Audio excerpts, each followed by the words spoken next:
Alors Samuel Eto'o vous dirait c'est un match de football, on ne sait jamais. Mais bon, la possibilité c'est qu'un Cameroun doit réagir après les deux défaites, surtout après la défaite contre la Croatie, doit effacer un peu les 6 défaites d'affilée en phase finale de Coupe du Monde, ça ils en parlent beaucoup entre eux, et doivent surtout faire un peu oublier ce qui s'est passé après le match contre la Croatie, le coup de tête d'Assoue Koto contre Mukanjo sur le terrain.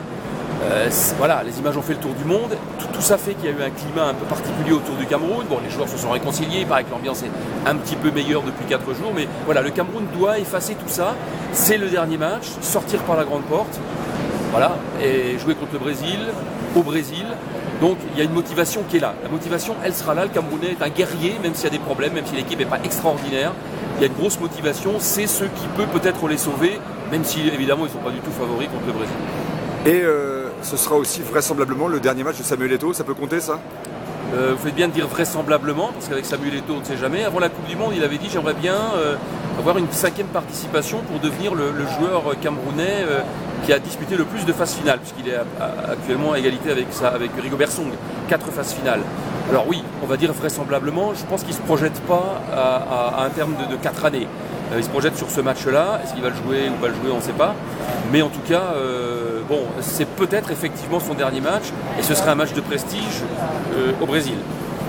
Donc voilà, Samuel Eto'o sera-t-il sur le terrain? Ça c'est la grande question. Lui, il adore entretenir le mystère, on ne sait pas encore. Les soupçons de matchs achetés, de matchs truqués, notamment autour du Cameroun, ça vous inspire quoi?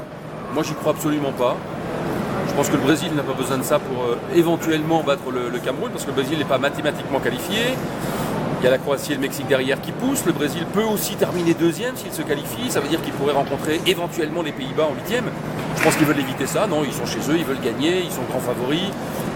Je vois pas comment les Brésiliens pourraient acheter les Camerounais. Alors ça peut se passer entre parieurs, mais pas au niveau de la fédération brésilienne, des joueurs qui ont promis des choses aux Camerounais. Non, moi j'y crois absolument pas. Un pronostic, Philippe?